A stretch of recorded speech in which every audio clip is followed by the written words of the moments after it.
Have you ever woken up in the morning only to realize that sleep didn't recharge you at all? You stretch your arms, roll your shoulders, take a deep breath, yet there's a strange heaviness sitting on your chest, as if you're carrying an invisible backpack full of stones. It's the kind of exhaustion you can't measure with a thermometer or a blood test. You go to work, put on a polite smile, maybe even laugh at a passing joke, but deep inside, something feels cold, quiet, and heavy. Is this tiredness in my body, or somewhere much deeper, in a place no X-ray can reach? Is it just lack of sleep, or is my body trying to tell me a story I'm not listening to? More than 1,000 years ago, in the heart of Persia, there was a man who stood before his patients and saw something most healers ignored. His name was Avicenna, or Ibn Sina, a physician, philosopher, and thinker who merged the wisdom of the soul with the precision of science. What set Ibn Sina apart was this: he believed that many physical illnesses were not just mechanical failures of the body, they were messages, signals from the soul that something within us was unsettled. To him, the body wasn't just flesh and bone, it was a mirror of the mind and spirit, and when the spirit was disturbed, the whole body reflected that disturbance. While other doctors prescribed herbs, diets, and bloodletting, Ibn Sina would ask his patients, "How do you feel in your heart? Have you lost something or someone important to you? What weighs on you when the night grows quiet?" And so begins our journey into a strange idea that the fatigue you feel may have nothing to do with muscles or sleep, and everything to do with the hidden struggles inside you. An idea that Ibn Sina began uncovering more than 1,000 years ago. The hidden truth behind your tiredness, a truth that, if you understand it, could change your life forever. Imagine the scene: a dusty courtyard in the ancient city of Bukhara. Merchants calling out their prices, children weaving through the crowds, the scent of saffron and fresh bread in the air. In a quiet corner of a home, a man in his 40s sits with a patient. He wears a long robe, a turban slightly tilted from hours of leaning forward, listening. This is Ibn Sina, the man who would later be called the Prince of Physicians. But he's not rushing to write prescriptions. He's not ordering his assistants to prepare herbal tonics. Instead, he's watching. His dark, thoughtful eyes scan every detail: the patient's posture, the way they breathe, the tension in their hands, the flicker of sadness when certain topics are mentioned. To Ibn Sina, healing was not just about the body's pain, it was about the story behind the pain. He believed that the soul and the body were inseparably linked. A disturbance in one would echo in the other. If the mind is in turmoil, the body will eventually speak that turmoil through symptoms: headaches, muscle weakness, shallow breathing, or that mysterious, heavy fatigue. And here's the fascinating part. While medicine in his era was still heavily focused on physical symptoms, Ibn Sina's approach was closer to what we now call psychosomatic medicine, the idea that the mind can directly create or worsen physical illness. He once noted that a patient's recovery could be blocked entirely if they were trapped in grief, guilt, or unresolved fear. No medicine, however potent, could help unless the emotional root was addressed. Centuries later, modern psychology would echo his insight, with terms like stress response, trauma storage, and emotional somatization. But Ibn Sina was already there long before labs, stethoscopes, or MRI machines. He had a gift, an ability to read the invisible wounds people carried, wounds that no scalpel could cut open, yet could cripple a person's entire life.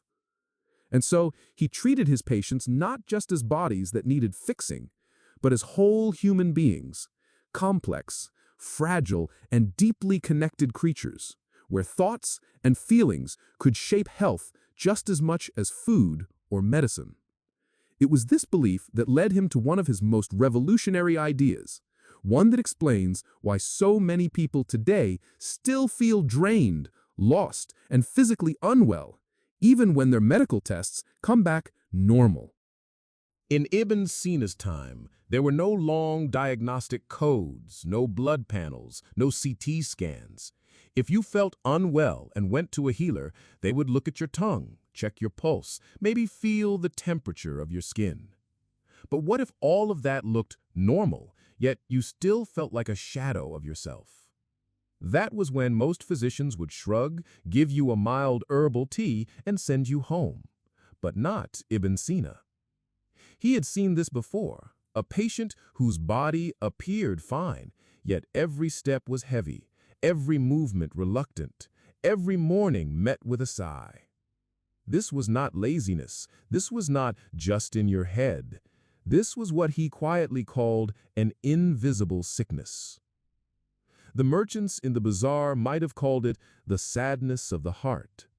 Today we might call it depression, burnout, chronic fatigue, or psychosomatic disorder. But in his day, there was no neat label. And perhaps that was the point, because a label can make you feel like the illness is you, as if it defines your identity. Ibn Sina wanted people to understand that this nameless illness was a message, a signal, not a permanent prison. There's a tale, recorded in writings inspired by his students, of a young man brought to him. The young man was strong, broad-shouldered, and looked like someone who could run across the desert without rest. But when he walked into Ibn Sina's room, his eyes barely met the physician's. His shoulders drooped, his breath was shallow. The local doctor had told him, "There is nothing wrong with you. You should be grateful."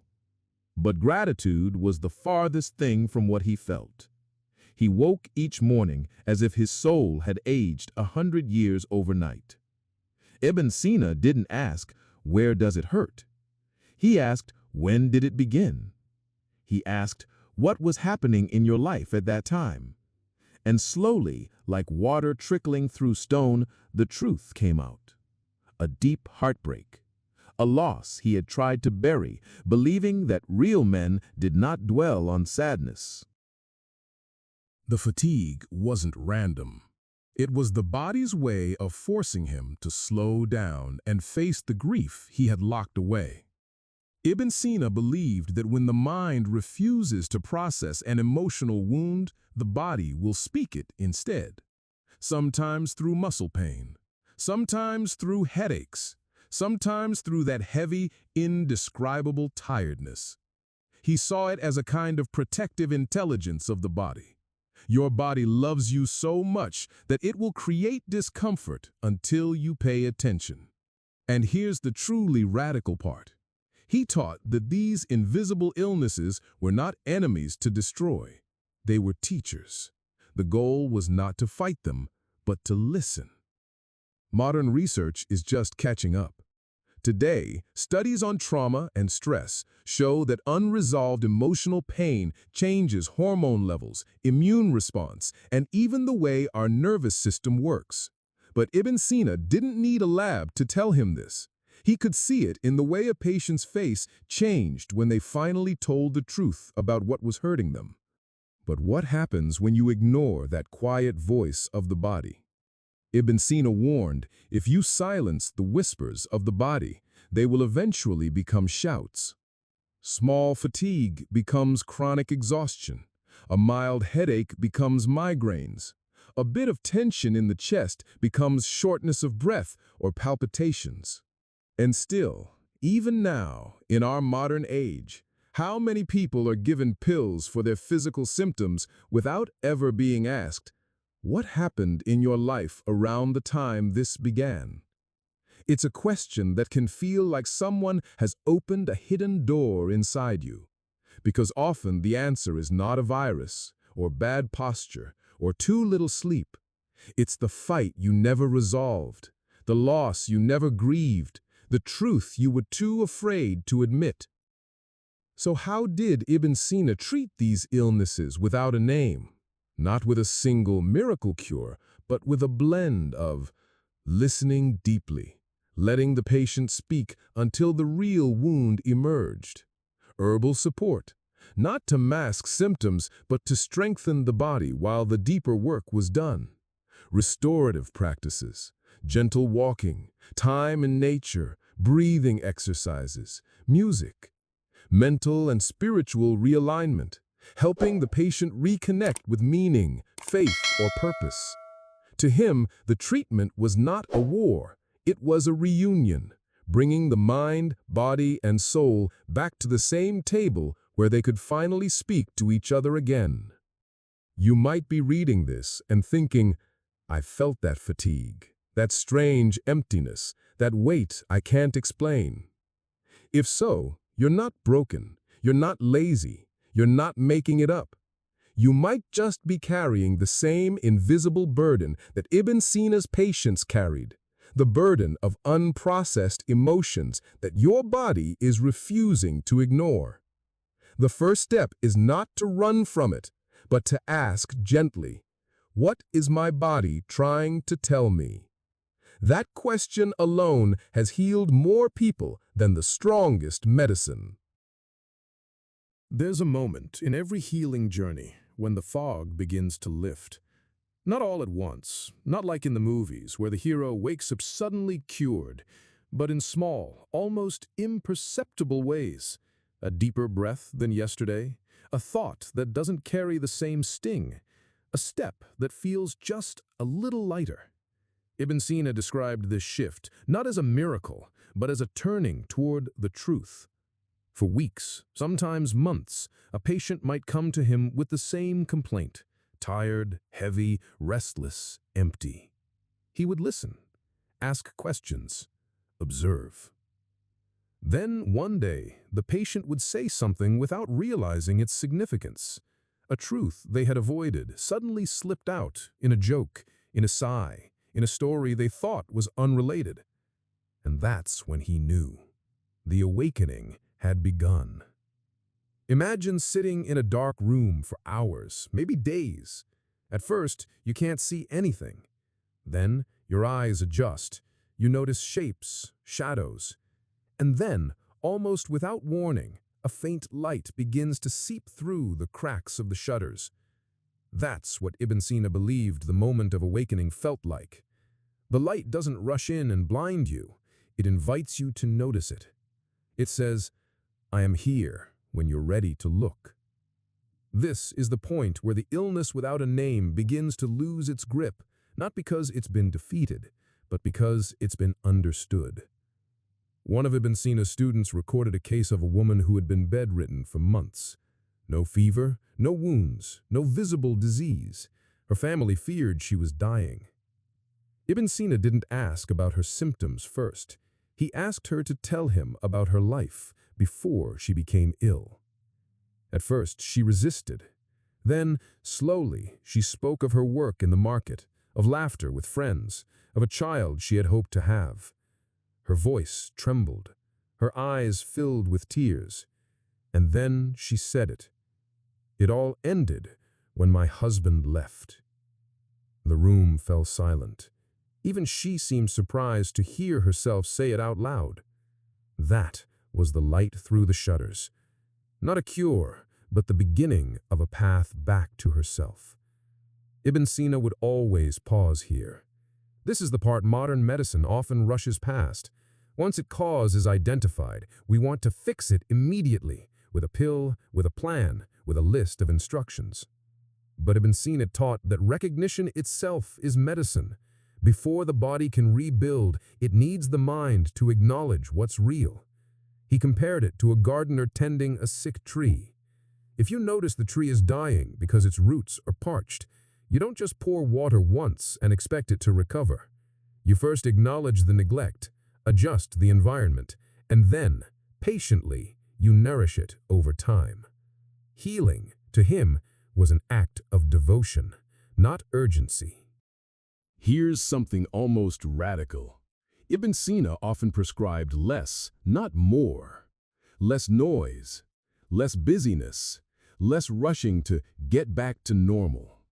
He saw that people often became ill precisely because they had no space to feel. The moment of awakening was fragile. If you threw yourself back into the same exhausting routine, the shutters would close again. Instead, he encouraged his patients to create spaces of stillness, walks in nature, quiet mornings, music that soothed rather than agitated. He believed that the soul, when given room, knows exactly how to begin mending itself. Awakening often brought an unexpected side effect, a surge of emotion. Some patients wept for hours, others became angry. A few laughed at the absurdity of carrying a hidden wound for so long. Ibn Sina welcomed all of it. He saw emotion as the water that flushes out the dust clogging the mind's inner gears. And here's the thing, in that flood, patients often rediscovered parts of themselves they thought were gone. An old dream, a lost sense of joy, a forgotten strength. This wasn't just recovery, it was rebirth. What made this moment of awakening so powerful was that it transformed the relationship with pain. Instead of seeing it as an enemy, patients began to see it as a messenger who had been banging on the door for years, finally invited inside to speak. Some even began to thank their illness, not because it was pleasant, but because it had forced them to change course before life became unbearable. It's a shift modern psychology now calls post-traumatic growth, emerging from hardship with a deeper sense of meaning and resilience. Ibn Sina saw it 1,000 years ago, simply calling it returning to the balance of the soul. The awakening didn't mean the journey was over. In fact, Ibn Sina often told his patients, this is where the real work begins. Because now they were not fighting blindly. They were walking with eyes open, planting seeds in the soil they had just cleared. Some chose to change their work. Some mended broken relationships. Others reconnected with their faith or community. Whatever the path, the key was alignment, living in a way that didn't force the soul to send distress signals through the body. So, if you've been carrying an unnamed heaviness, maybe this is your moment of light through the shutters. Not because someone has fixed you, but because you're starting to see the truth behind the fatigue, the aches, the restless nights. The body is a messenger. The soul is the guide. And awakening begins the moment you're willing to listen to both. Healing, as Ibn Sina understood it, was never just about eliminating symptoms. It was about restoring harmony between the visible body and the invisible self. 1,000 years ago, he could see what modern science is only now confirming, that emotional and spiritual health directly shape physical well-being. He knew that medicine was not merely a science of treatments, but an art of understanding the person as a whole. When a patient reached the moment of awakening, when they finally recognized the truth behind their pain, Ibn Sina would guide them gently into the next stage, not toward a quick return to their old life, but toward building a new life where the soul could breathe freely. For him, the goal was not simply to remove the discomfort, but to uncover what had caused it and to make sure that cause could no longer take root. He often spoke about the body as a home. If the foundation is unstable, you can paint the walls, replace the furniture, and hang beautiful curtains, but the cracks will always reappear. To truly heal, you must go down to the foundation, clear away what is rotting, and rebuild with stronger materials. For the human being, that foundation is the inner state, the beliefs, emotions, and unspoken truths that silently shape every action and reaction.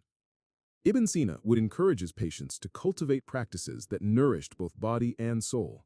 Sometimes that meant more rest, not less.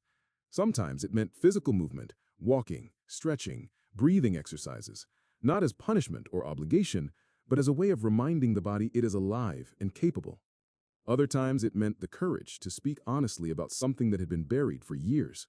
For him, these were not luxuries, they were medicine. He also understood the importance of environment. He believed the places we live in, the people we spend time with, and even the sounds and colors around us can either nurture the soul or slowly suffocate it. If a patient was surrounded by constant conflict, noise, or demands, he would urge them to seek spaces of stillness, even if only for a short time each day. A few moments of quiet, a patch of sunlight, a conversation with someone who truly listens, these, he believed, could be more powerful than any tonic. Another part of his philosophy was the idea that healing is not a straight path. Some days you may feel full of energy and hope, ready to face the world. The next day, the heaviness might return, and it can feel as if you've gone backwards. Ibn Sina taught that this is not failure, it is the nature of the healing process. Just as a wound closes gradually, with moments of itching, irritation, and tenderness, the soul also mends in waves. Each wave carries you further, even if you cannot see the progress immediately. He also urged his patients to approach themselves with the same kindness they would offer a beloved friend. When you are harsh with yourself, criticizing every weakness and mistake, you close the very space where healing could take place. But when you treat yourself with patience and compassion, you invite the inner physician, the deep wisdom of the body and soul, to do its work. This inner physician, he believed, was the most powerful healer of all, and no external treatment could succeed without its cooperation. Ibn Sina often reminded people that the soul communicates through the body. A headache might not only be the result of physical strain, it could be the body's way of saying that your mind is overloaded. Stomach discomfort might be more than something you ate. It could be a signal of unresolved anxiety or fear. Even constant fatigue could be the body's plea for a different pace, a different way of living. The task is not to silence these signals, but to understand them. In the final stages of working with a patient, Ibn Sina would help them create what we might call today a living prescription. It was not a strict set of rules, but a personal guide to maintaining balance, rituals for morning and evening, ways of eating that supported both strength and pleasure, moments for reflection, and practices for calming the mind. For some, it included prayer or meditation. For others, poetry, music, or the beauty of nature played a central role. Above all, he wanted his patients to remember that healing was not a destination they could reach and then forget about.